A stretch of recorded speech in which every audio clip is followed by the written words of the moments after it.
Across the plasma-scorched wasteland of the narthex fields, 50,000 penitents advance in ordered files. Their hands clasp ornate reliquaries that catch the dying light with strange, hollow gleams. No laser guns, no chainswords, no armor save threadbare robes marked with the aquila. The enemy positions maintain withering fire, tracer rounds cut through incense and dust, banners fall and are lifted by the next pair of hands. Average survival time, 47 seconds. Servo skulls drift overhead, their mechanical eyes recording casualty counts with dispassionate precision. The first rank dissolves in plasma bursts. The second rank steps over char marks, voices locked in hymnal cadence. The third rank advances. The fourth. They do not break formation. They cannot return fire. They carry no weapons. This is called compliance. The decree passive, signed in blood after the age of apostasy, forbids the ecclesiarchy from maintaining men under arms. The law is absolute. No soldier priests, no warrior monks, no armed zealots marching under ecclesiastical banners. Yet necessity breeds adaptation, and institutions learn to transform constraint into advantage. What advances across the killing field represents the Church's solution to bureaucratic prohibition. These are not soldiers. They are processional auxiliaries. They carry no weapons, only sacred relics.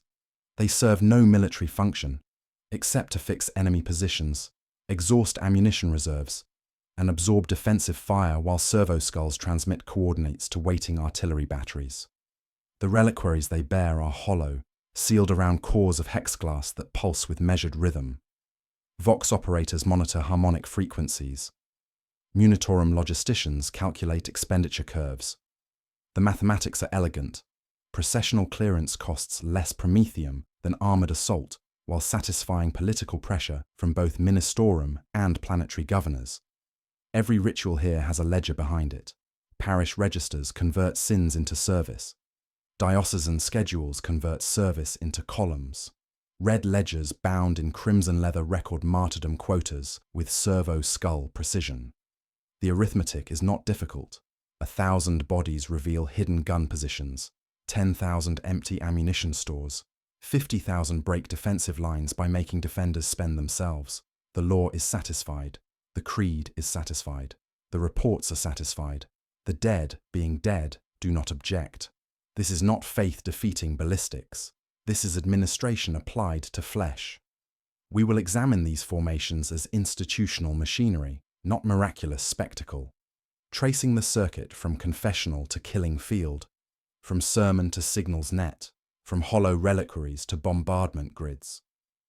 We will ask how legal prohibition becomes military doctrine, how bureaucratic necessity births tactical horror, and how an empire learns to field soldiers who carry no weapons. The procession continues, the counters hum, the ledgers balance. How does a legal prohibition become a military doctrine? What transforms ordinary citizens into willing human instruments? The age of apostasy ended not with enlightenment, but with parchment hardened into law. After Vandire's immolation and Sebastian Thor's triumph cooled into statute, the High Lords issued the decree passive with surgical precision. The ecclesiarchy shall maintain no men under arms. The prohibition reads absolute. Its application proved more creative. Within imperial jurisprudence, absolutes become puzzles for institutional lawyers to solve. The first solution emerged through careful reading. The adepta sororitas, women under arms, serving where men could not. Battle Sisters answered directly to canonist authority while maintaining technical independence through the convent system. Elegant, functional, limited by recruitment pools and equipment costs. The second solution arrived buried in subsection Gamma 7 of the decree's implementation protocols. Processional auxiliaries, temporary, non-permanent, technically civilian forces assembled for specific ceremonial functions. Originally intended for parade formations and liturgical processions, the definition contained no restrictions on where such ceremonies might occur, including active battlefields. The bureaucratic circuit that converts sermon into marching column operates with administrative efficiency. Parish enrollment begins at confessional level, where confessors compile penitential rolls, names, sins, debts, forwarded to diocesan mobilization centers. There, clerks reconcile souls with quotas in the red ledger, stamp route orders, and assign provisional designations. Packets transfer to the planetary governor's adept legate, who aligns processional headcounts with tithe schedules and transport windows. From there, the Departamento Munitorum liaison codes the groups into theatre order of battle as Sivo Proc and Books Lift Capacity. Arbeitsjurists audit weapon prohibitions. A preceptory of the Sororitas reviews doctrine and hymnals, not march objectives. The commissariat receives authority to ensure movement continues when will falters. At each desk, the decree's letter is observed. At the circuit's end, its spirit lies exhausted. The institutional players who execute this transformation maintain careful terminology. These are not soldiers, but penitents. Not weapons, but relics. Not tactical deployment, but processional witness. Regimental liaison officers receive processional support requests through standard munitorum channels. Artillery batteries are allocated for ceremonial protection. Medical stations prepare for anticipated casualties during extended outdoor services. What began as legal workaround has evolved into institutional doctrine. Processional auxiliaries now appear in guard field manuals under civilian support assets. The Adeptus Mechanicus produces servo skulls calibrated for processional monitoring functions. Sector command structures include ecclesiarchy liaison positions. Training facilities across 100 worlds prepare citizens for ceremonial service, requiring them to advance under fire while carrying hollow reliquaries sealed around hexglass cores. The transformation operates through repetition and audit. On compliant worlds, the cycle runs quarterly, on failing ones, monthly. Each iteration yields cleaner forms, tighter schedules, fewer witnesses.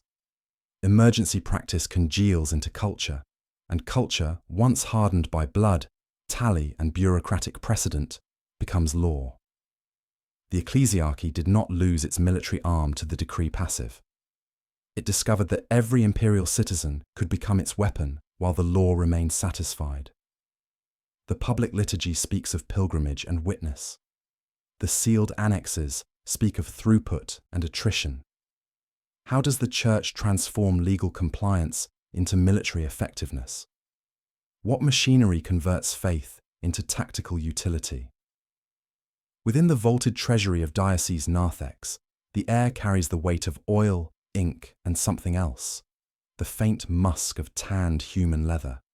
The red ledger rests on an iron lectern at the chamber's heart, its crimson binding 3 feet square and thick as armor plate, reinforced with ceramite threading that catches the lumens with dull gleams. Servo skull clasps secure its edges, their mechanical eyes blinking green, then red, like slow heartbeats monitoring vital signs. This is not a record of monetary tithes, this is a register of bodies. Each folio divides lives into columns that obey both creed and calculus. Names and origin habs occupy the leftmost entries. Sin codes from the confessional index fill the second column. Theft, sedition, doctrinal deviation, tithe delinquency. The third records debt value in imperial standard measures. The fourth calculates commutation rates. How many March days discharge each obligation? Industrial theft requires 47 days processional service. Ration fraud, 19 days. Seditious thoughts, 12 days per incident, compounding with each offence. The mathematics scale beyond individual transgression. Administratum Circular 9-12 permits delinquent planetary tithes to be offset through processional fulfillment. Or shortfalls, agri deficits, munitions arrears, all convert by sector ratios into procession numbers. 100,000 March days equals 12% tithe reduction. 500,000 March days clears a full assessment cycle. The administratum accepts these credits through established channels, filing them under alternative compliance mechanisms. Family economics drive the most desperate entries. Mira Thorne, textile worker from Habstack 5/9, owes 4 months' rations after her father's medical treatment. Her husband's gambling debts add 6 months. Their daughter's educational placement requires civic contribution. Total obligation: 18 months processional service, commutable to immediate. Martyrdom with survivor benefits. The ledger notes her acceptance with administrative satisfaction. Thorn, mirror, sin, 3B, ration theft. Family credit, 6. Gift, 1. Allocation, processional. Status, pending. Yet mysteries thread through the accounting. Column 7 lists designations, alphanumeric codes like 7 alpha prime or K19 with no apparent correlation to debt or sin category. Column 9 tracks harmonics compliance, percentage ratings that fluctuate between entries but cluster around specific frequency bands. Choirmasters submit pitch reports as annexures. Beneath Mira's entry, Kappa Theta achieved 92%. Penalty: 2 additional drill cycles. Most curious are the detailed specifications for processional icons. The reliquaries appear as solid gold or blessed silver, but manufacturing records reveal their true nature. Hollow casings constructed around cores of sanctified hex glass. The subledgers catalogue core dimensions, etching patterns, harmonic resonance frequencies, and requirements for coordinate stability and signal coherence.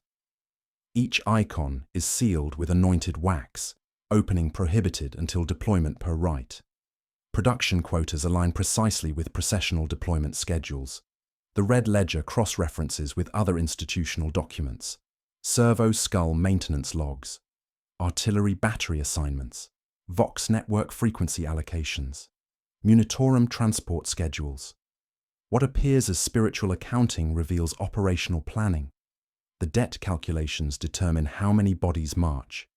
The designations determine where they stand. The harmonics compliance determines when they advance. At month's end, the ledger balances: sins discharged, debts cleared, tithes credited. The servo skull clasps click shut with mechanical satisfaction. The mathematics of salvation interlock with the logistics of warfare so completely that distinction becomes meaningless. Why are the icons built hollow around hex glass cores? What do designations and harmonics compliance actually control? The confessional booths of St. Drusus Cathedral operate on industrial schedules. Dawn shift processes, manufactorum workers reporting production shortfalls. Midday handles domestic infractions, ration theft, black market dealings, unauthorized modifications. Evening shift manages the desperate. Families facing eviction, debtors dodging Arbeit's attention, citizens whose loyalty assessments require improvement. Confessor Matthias translates sin into service with practiced efficiency. Industrial theft becomes 47 March days. Ration fraud, 19 days. Seditious thoughts, 12 days per incident, compounding. The murmured absolution arrives with paperwork stamped processional service commutation, approved. Mira Thorne kneels in booth 7 carrying 18 months of accumulated debt. Her husband's gambling losses, her father's medical costs, her daughter's educational placement fees, all convert to a single offer. Processional service discharges all obligations. Her family receives bread vouchers, housing retention, survivor benefits. The alternative is starvation. Processing begins immediately. Work gangs release their charges under parish bond. Pilgrims seeking devotional service find their status reclassified as auxiliary. Transport trucks deliver families who traded bodies for bread. The human commodity flows through intake stations where baskets swallow personal effects and vox priests clip brass tags to collars. Mira Thorne receives 19,042. Housing follows institutional standards. Transept dormitories stack bunks against damp stone. Blankets carry disinfectant tang. Corpse starch gruel provides adequate nutrition while keeping costs minimal. A bell divides days into drill blocks: morning catechism, midday hymnals, evening processional cadence. Choirmasters pace the ranks with hand-vox augers, monitoring pitch accuracy. Compliance percentages climb: 86%, then 89%. Failure earns additional drill, not reprieve. The family economics drive acceptance rates above 90%. Bread vouchers arrive weekly, stamped with Aquila watermarks. A clerk at the mess entrance punches ration cards while mothers queue at collection windows. When asked what constitutes proof of participation, the clerk gestures toward a crate of recovered tags and says simply, "These." Icon preparation occurs during altar consecration. Each recruit receives their processional reliquary, ornate casings of blessed silver that feel strangely light. Mira's bears, designation 7. Alpha Prime, its weight wrong in her hands, too light for solid metal, too heavy for empty shell. Inside the decorative filigree, something glints, a core of sanctified hex glass etched with microscopic numerals.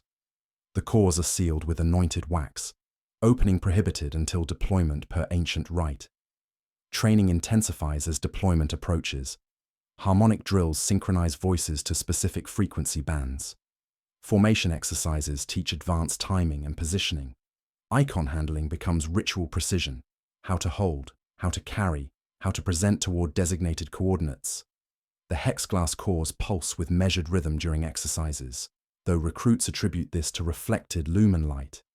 By week's end, Mira masters harmonics Kappa Theta at 92% accuracy. Her processional position is confirmed. 7th rank, Alpha formation, Prime designation.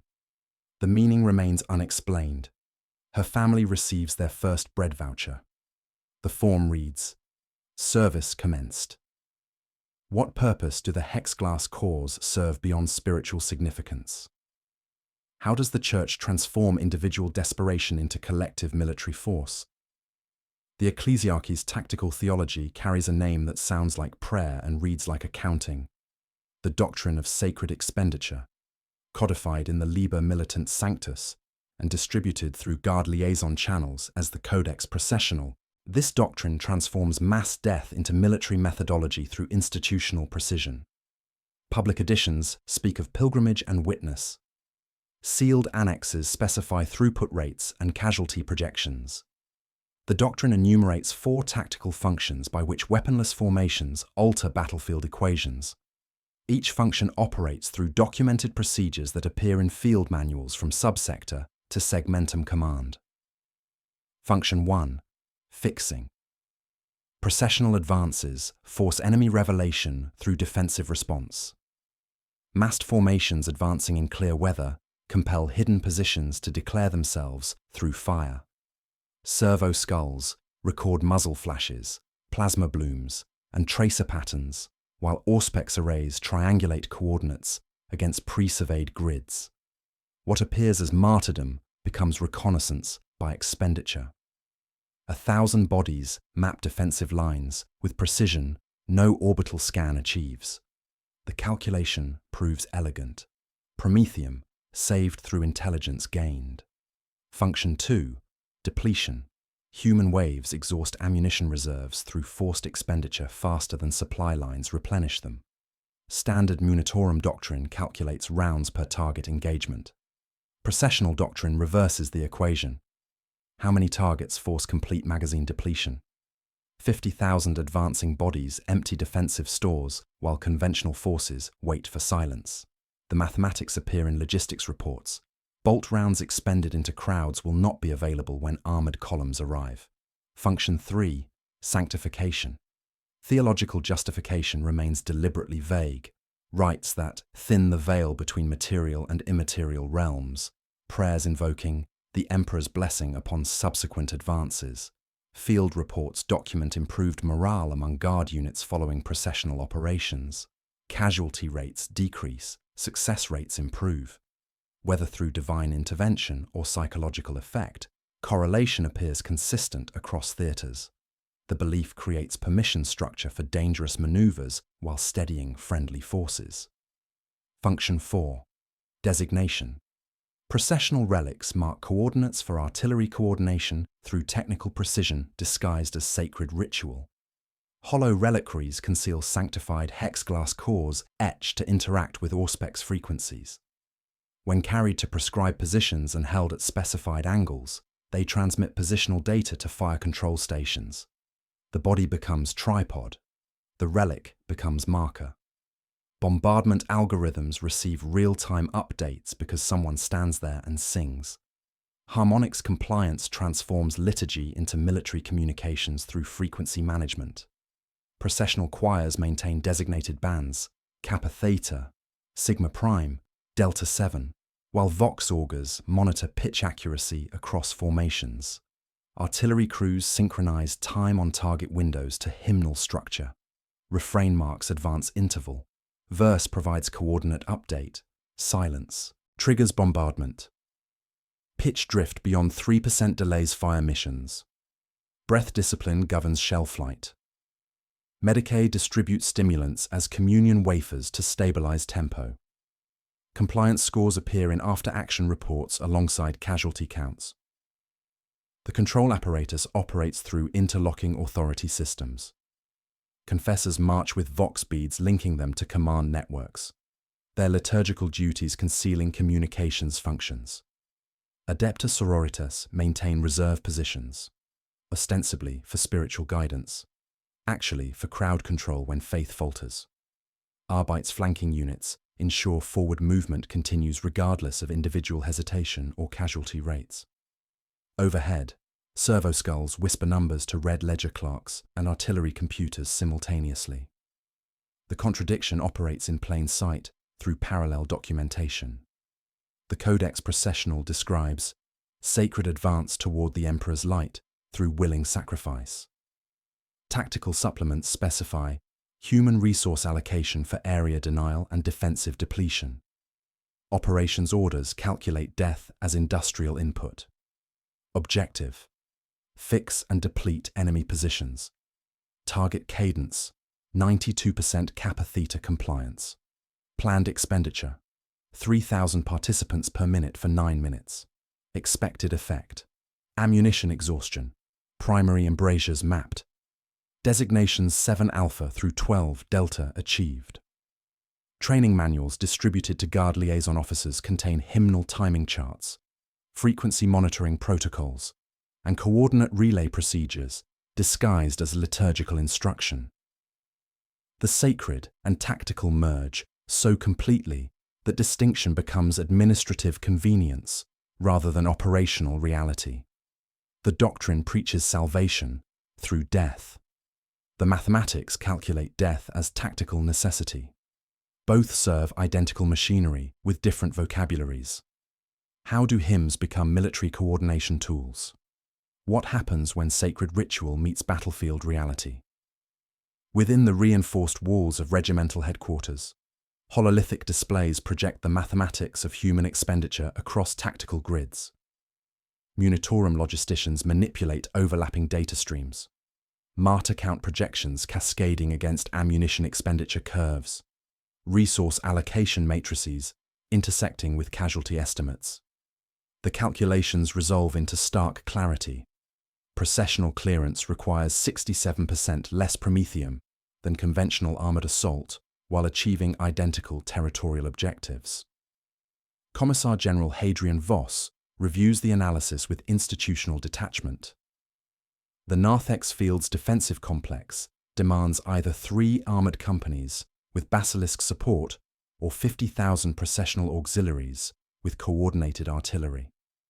Conventional assault costs 12,000 gallons of promethium, 43 Lehman Russ hulls, and projected guard casualties of 800 personnel.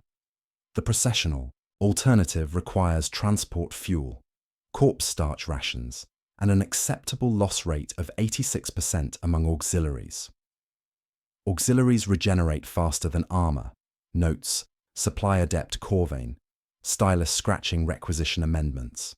The Red Ledger maintains recruitment quotas across 17 parishes. Forge Worlds require decades for tank replacement. Political calculations prove equally compelling. Planetary Governor Thaddeus demands visible action to satisfy ministorum pressure and maintain tithe compliance. The Ecclesiarchy requires processional operations to discharge accumulated spiritual debts. The Departamento Munitorum seeks cost-effective solutions to resource shortfalls. Processional deployment satisfies all constituencies simultaneously, while maintaining legal compliance with the decree passive. Institutional friction operates through careful boundaries. Commissars enforce participation via standard protocols, bolt pistol discipline, stimulant distribution, summary judgment. The adepta sororitas maintain doctrinal oversight, preventing excessive deviation while permitting tactical flexibility.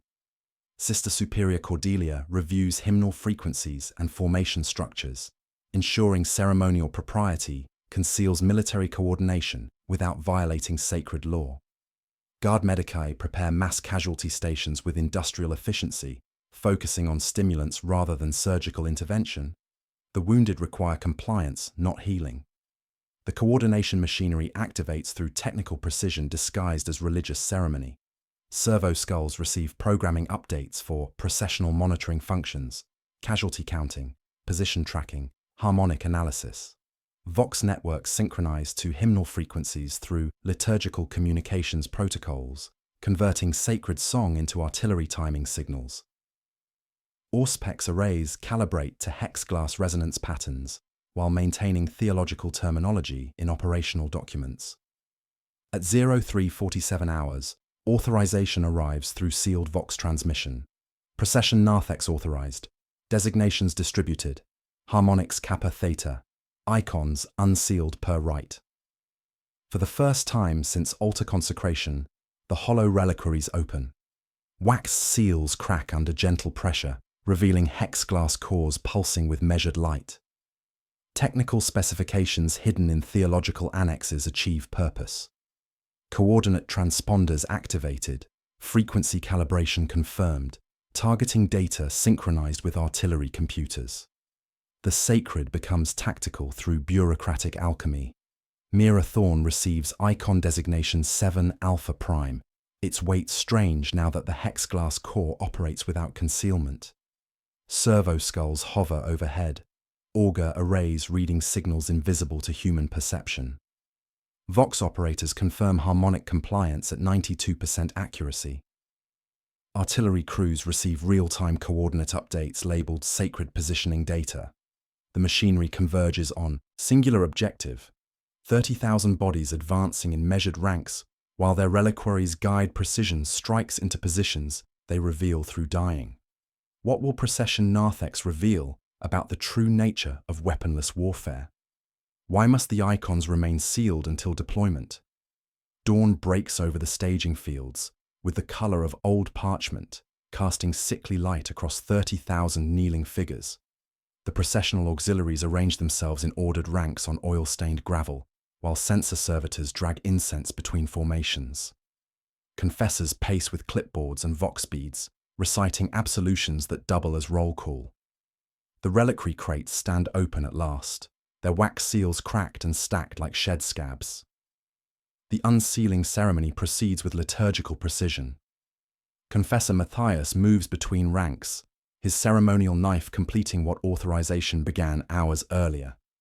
Each hollow reliquary reveals its hex-glass heart, crystalline cores etched with microscopic numerals that pulse with measured rhythm. What appeared as blessed silver proves hollow. What seemed sacred gold conceals technical precision.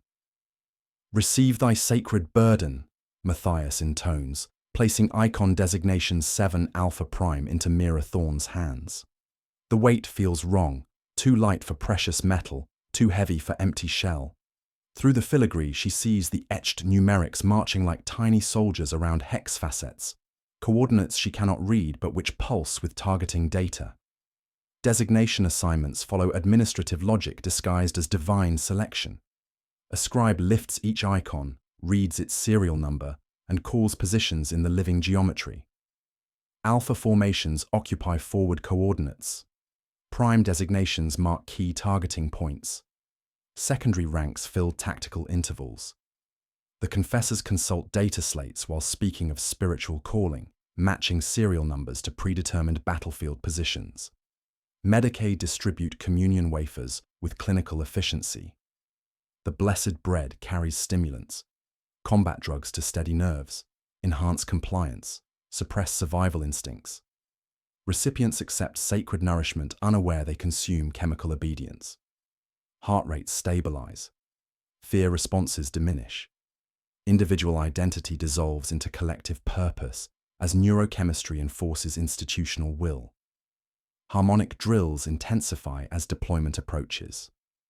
Choir masters lift tuning forks, while vox augurs monitor frequency compliance. Kappa theta resonates through bone more than ear, a calibrated hum that sets cadence and breath. Pitch accuracy displays in crisp percentages, 89%, then 92%. Vox operators test networks through liturgical phrases that conceal signal checks. Again, the choirmaster orders, and the sound tightens by measured fractions. Technical preparations operate alongside sacred ceremony. Servo skulls drift low, lenses dilating as they calibrate to icon reflectance patterns.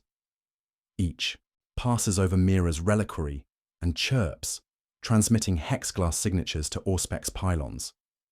On the ridge, artillery crews receive coordinate packets labeled sacred positioning data, grid references disguised as liturgical instruction.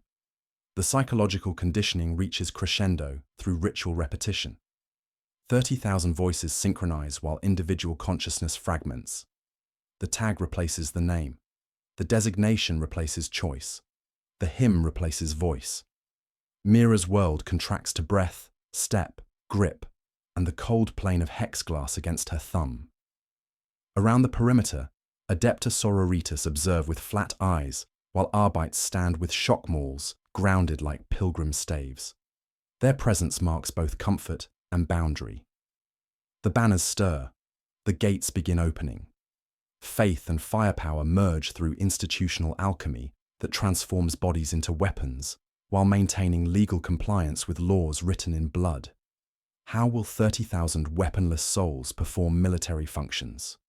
What is the true relationship between faith and firepower? The narthex fields spread before 30,000 processionals like an industrial prayer written in razor wire and plasma fire. Defensive positions stud the far ridge in geometric precision, while interlocking fire lanes create killing corridors, measured by Munitorum efficiency standards.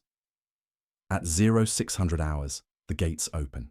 Harmonix Kappa Theta rises from 30,000 throats as ordered ranks advance into calculated death. Mira Thorn counts steps through litany fragments.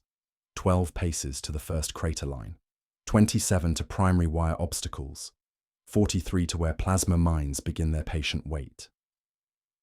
Icon designation, 7.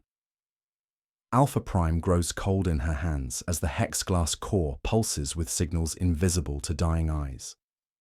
The stimulant wafer maintains chemical compliance. Heart rate steady. Fear responses suppressed. Individual will dissolved into collective rhythm. Advance by refrain. Hold by verse. Confessor Matthias transmits, through Vox bead networks concealed as liturgical instruction. His data slate displays harmonic compliance at 91%, while servo skulls overhead relay position updates to artillery computers. The sacred and tactical merge through institutional precision that transforms prayer into fire control protocols. In Bunker Complex Gamma 7, heavy weapons specialist Jorik calculates ammunition expenditure against advancing mass. Belt-fed heavy bolters traverse across predetermined fire lanes while plasma gunners adjust for optimal target density. The mathematics prove elementary. 30,000 advancing targets, finite ammunition stores, resupply scheduled for 1,400 hours. Current expenditure rate, 400 rounds per minute across 8 positions. Projected depletion, 0847 hours. The first wire claims 300 with mechanical efficiency. Plasma mines detonate in sequence, vaporizing formations while survivors maintain processional cadence. Mira steps over char marks, her voice joining the harmonic frequency that synchronizes advanced timing with bombardment schedules. Around her, hexglass cores pulse in unison, not blessing but beacons, transmitting coordinate data to Auspex arrays positioned on the ridge behind them. Targets dense and advancing. Jorik reports through Vox channels as muzzle flashes bloom from concealed positions. Each defensive revelation records itself on servo skull sensors, while triangulation algorithms calculate coordinates against pre-surveyed grids.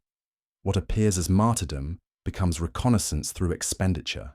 Reconnaissance no orbital scan achieves with equivalent precision. Artillery Crew Delta 7 receives targeting updates through channels labeled Sacred Coordinates.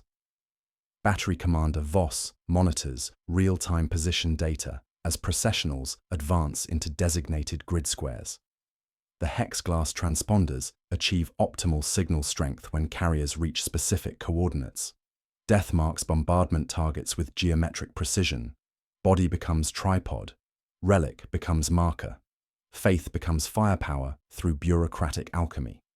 The second wire obstacle processes another 800 casualties, while enemy ammunition counters tick toward critical thresholds. Belt-fed weapons cycle through magazines faster than loaders can replace them. Plasma cells drain into emergency reserves. The defensive equation shifts from target engagement to resource preservation as human waves force expenditure beyond sustainable rates. Harmonics Kappa Theta reaches crescendo as survivors achieve designated coordinates. Hexglass cores synchronize across formation geometry, while artillery computers calculate time on target windows. The hymn provides timing signals. Refrain marks advance interval. Verse provides coordinate updates. Silence authorizes bombardment. Breath discipline governs shell flight. Pitch accuracy determines targeting precision. Ammunition critical across all positions. Jorik transmits as his final belt feeds into the heavy bolter. Around him, plasma cells fail to cycle, while magazine changes extend beyond tactical doctrine. The mathematics of attrition favor human waves over finite resources when supply lines cannot match expenditure rates. Mira reaches grid square 7 Alpha Prime as her hexglass core achieves peak signal strength. The revelation unfolds without ceremony through institutional coordination. Processionals do not carry weapons. They become weapons through where they stand and when they die. Designations assign target marking duties. Harmonic compliance synchronizes death with artillery timing. 30,000 souls transform their bodies into coordinate data for guns that wait behind them. Time on target confirmed, Battery Commander Voss announces as Earthshaker cannons adjust elevation. Artillery shells scream overhead, following transponder data into positions marked by processional advance. The bombardment falls with liturgical precision, coordinates provided by bodies standing in designated squares, dying at calculated intervals. Enemy positions collapse under precision strikes guided by hex-glass transponders. Ammunition stores lie empty. Defensive fire ceases from resource depletion rather than tactical defeat. The breakthrough corridor opens 300 meters wide, carved through institutional horror disguised as sacred witness. By 0847 hours, tactical objectives achieve completion.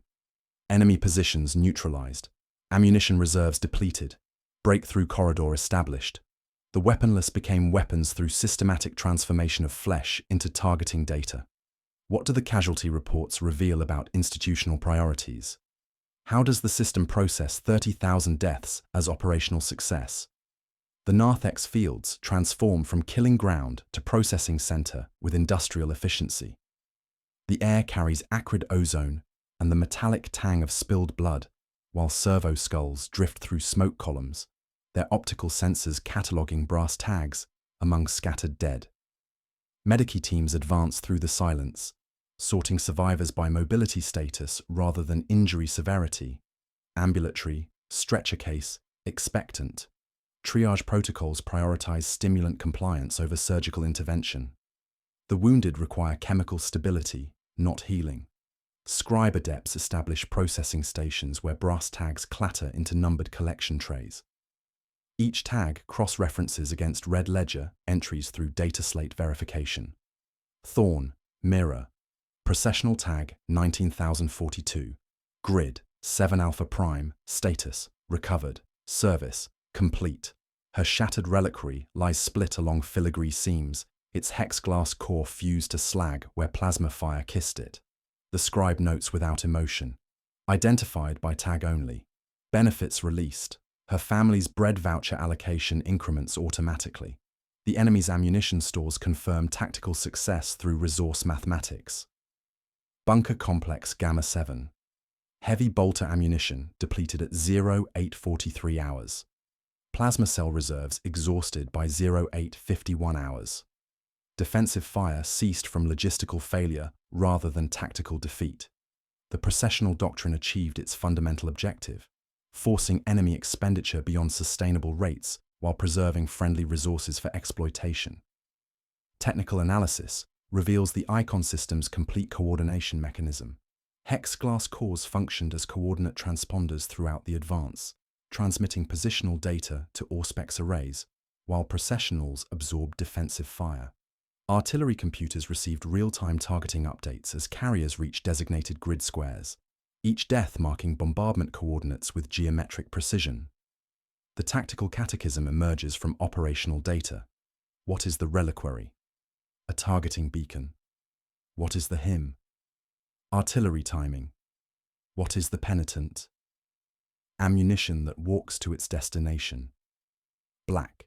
Market scavengers arrive before casualty processing completes, stripping copper fittings from shattered reliquaries while medica teams work among the wounded. Relic sellers whisper that pure hex glass commands premium prices. Transponder cores retain coordinate etching, valuable for navigation systems and Auspex calibration. The sacred becomes commodity through salvage economics operating in war's shadow. Two reports document identical events through parallel institutional vocabularies. Confessor Matthias submits through ecclesiarchy channels. Triumph of witness achieved. 27,418 souls ascended to the Emperor's grace through willing sacrifice. Spiritual debts discharged. Processional quotas fulfilled. Diocesan compliance confirmed for next assessment cycle.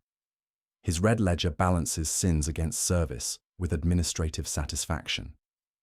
Colonel Voss files through Munitorum protocols. Operational parameters satisfied.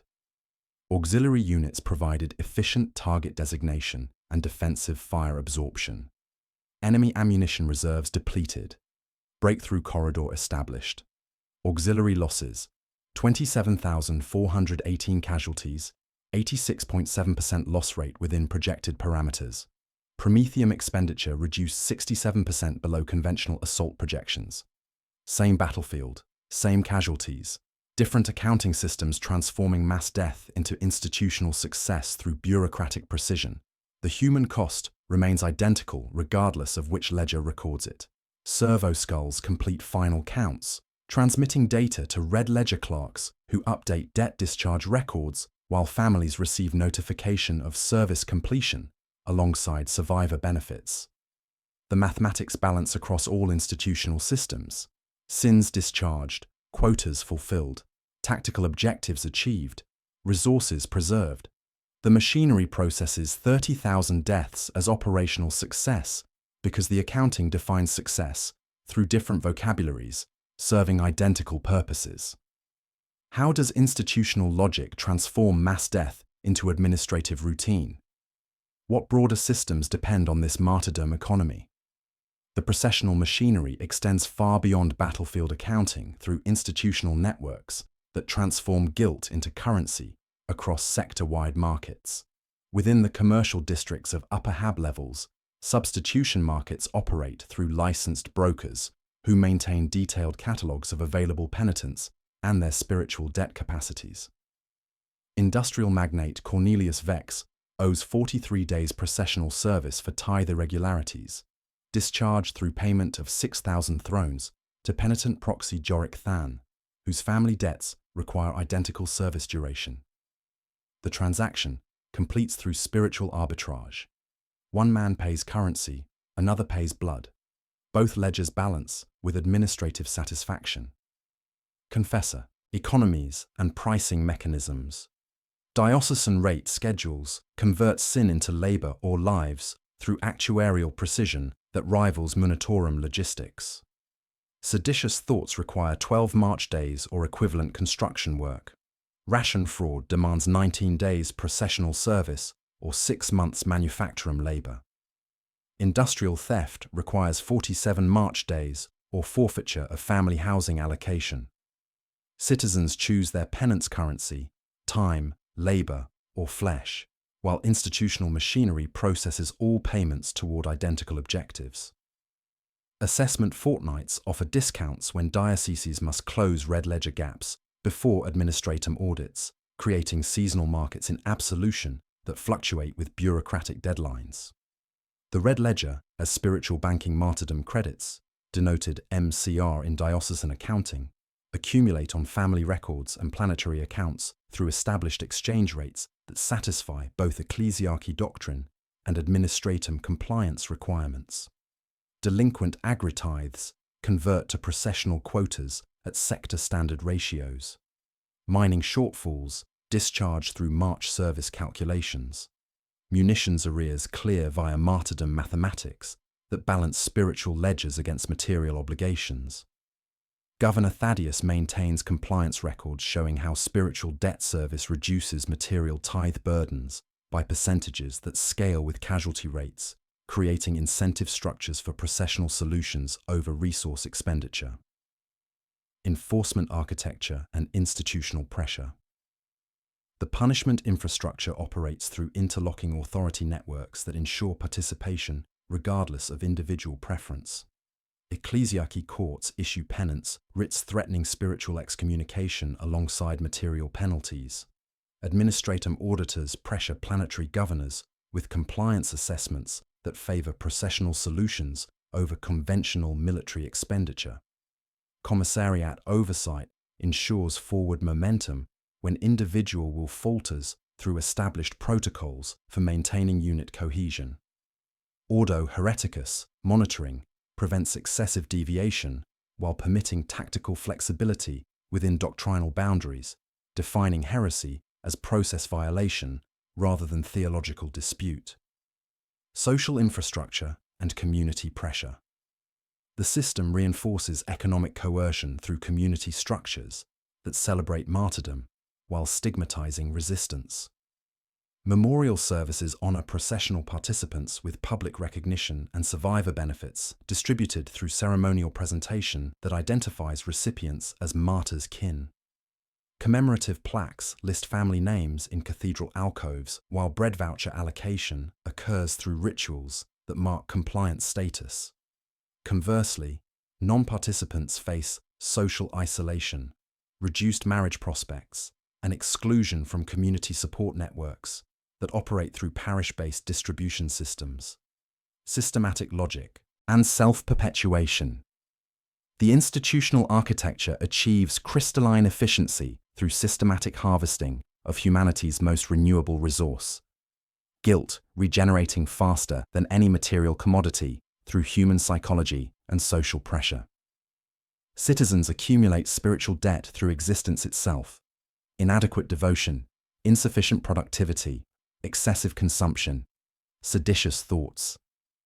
Each processional operation creates new debts among survivors seeking medical treatment, communities requiring reconstruction, individuals developing guilt over survival when others died.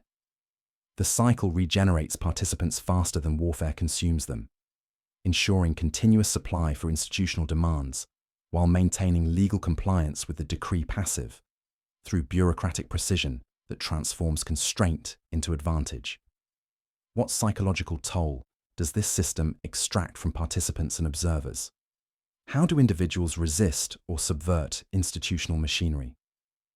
Commissar General Hadrian Voss maintains private journals in a locked drawer beside regulation LHO sticks and unmarked stimulant vials.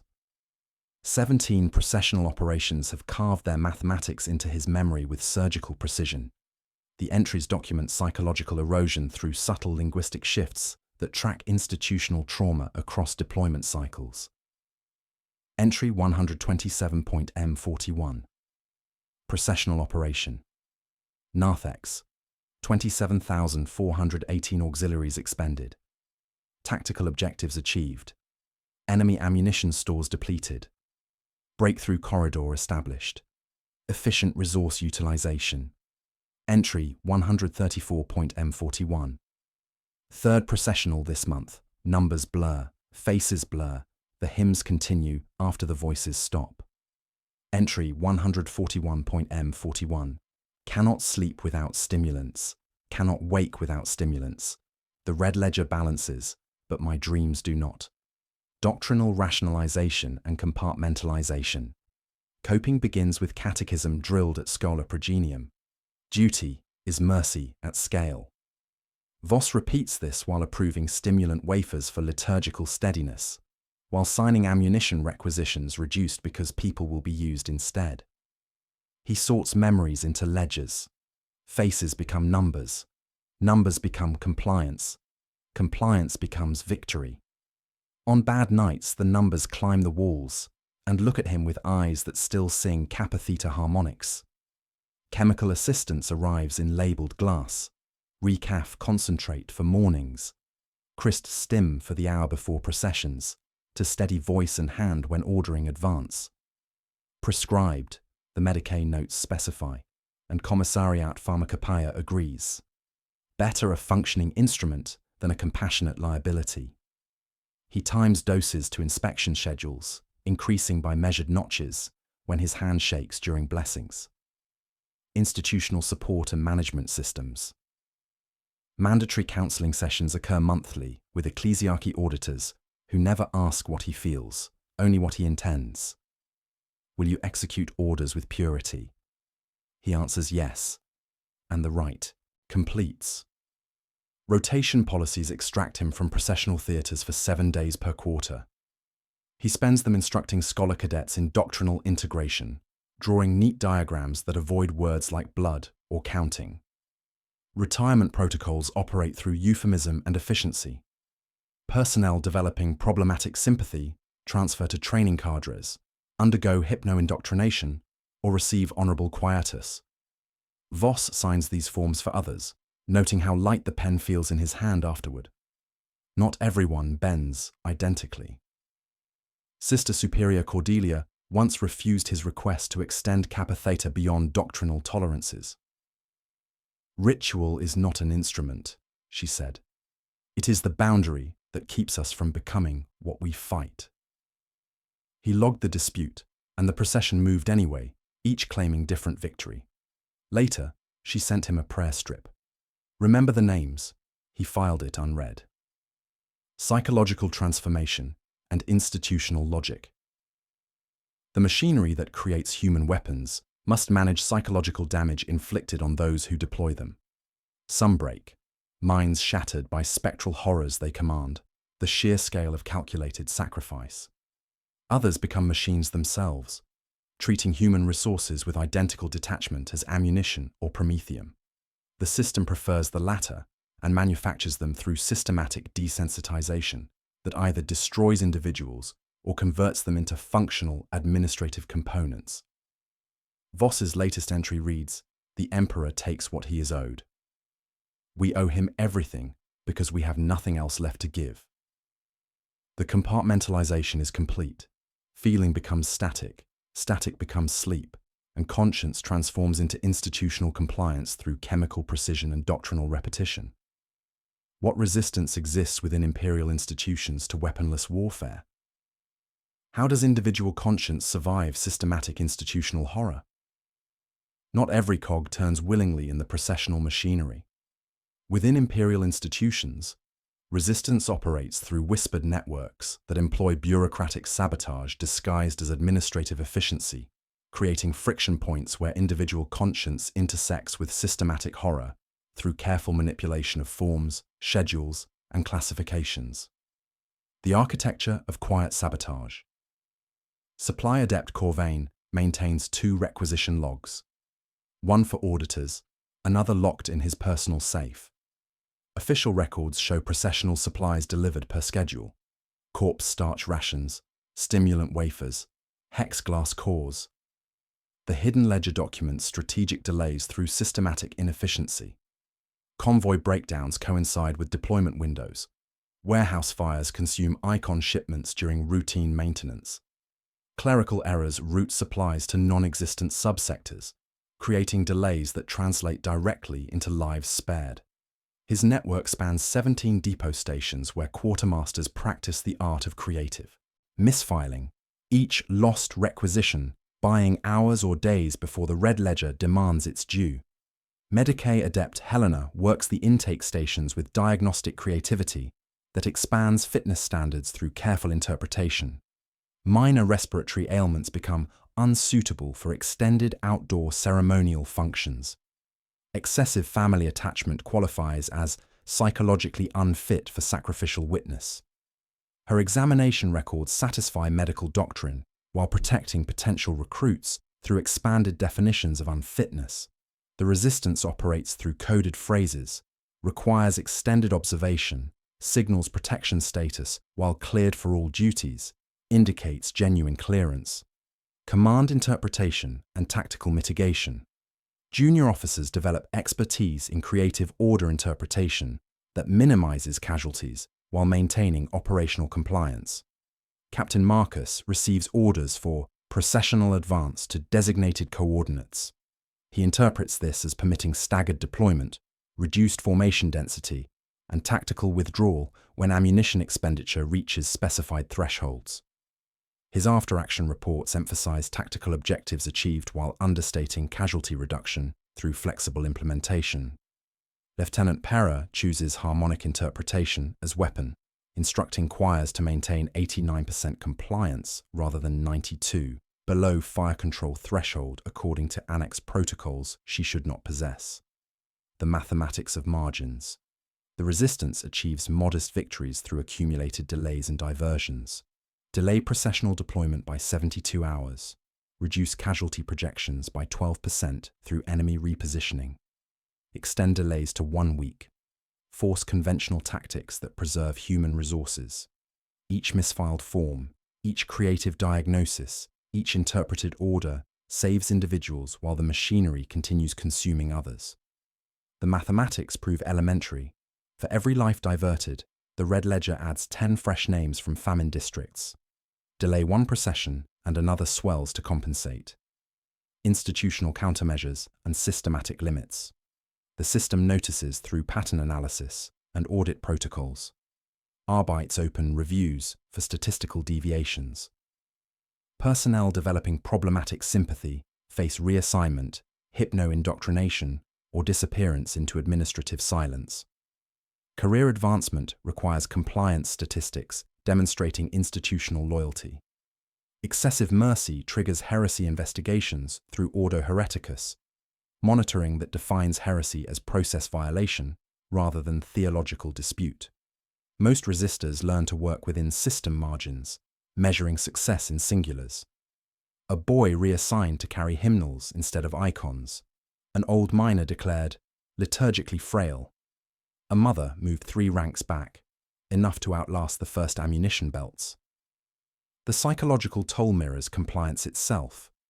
Watching systematic horror continue despite personal intervention, measuring salvation in hundreds while thousands die.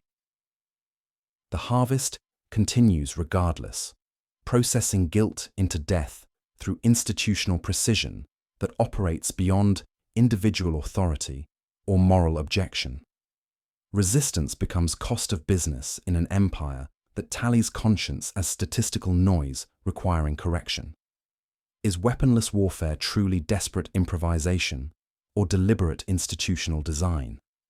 What does this system reveal about Imperial civilization's true nature? The numbers resolve once sector auditors overlay resource management data across 47 worlds and 18 subsectors. The pattern emerges with statistical precision that excludes coincidence. When conventional munitions drop below 85% capacity, processional quotas increase by proportional margins. In subsector Acellus, a 31% shortfall in heavy bolter ammunition corresponds to a 29% surge in martyrdom quotas within identical quarters.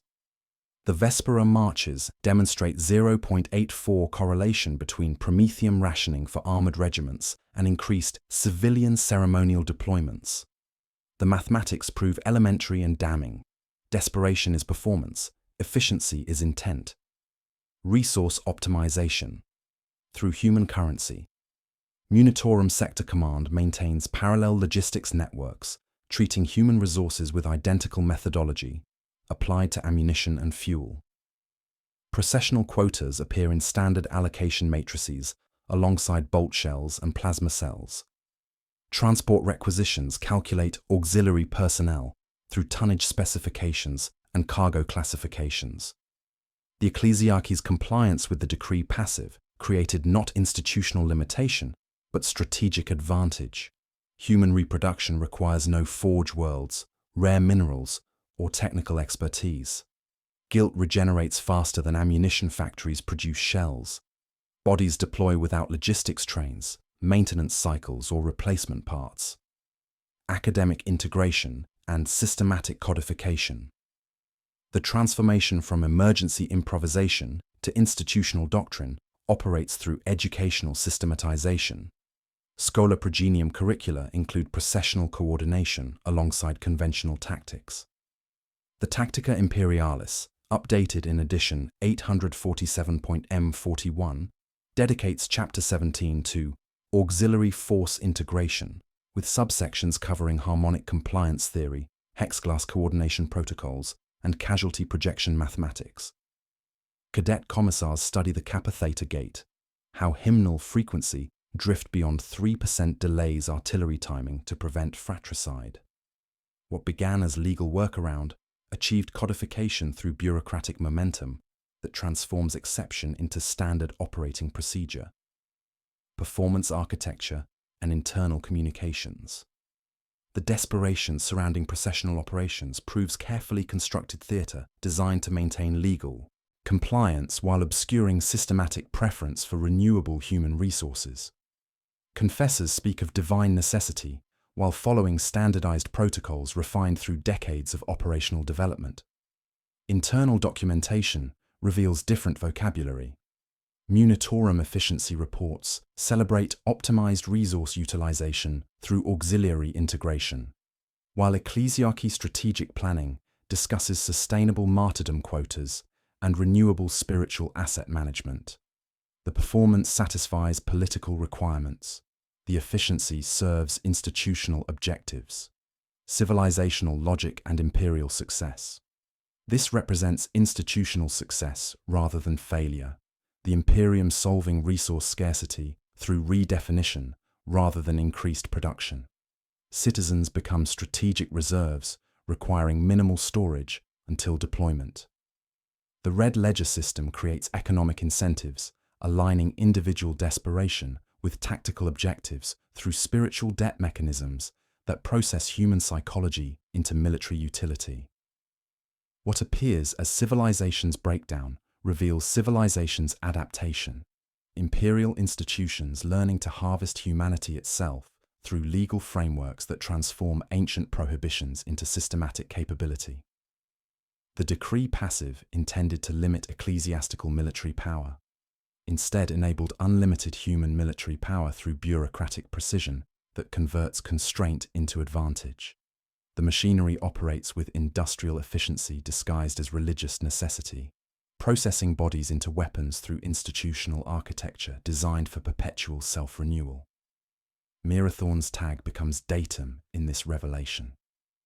Number 19,042 represents not tragedy alone, but compliant unit that unlocked corridors, redeemed debt, earned tithe credits, and provides teaching example in classrooms where cadets learn to read the world as columns requiring balance.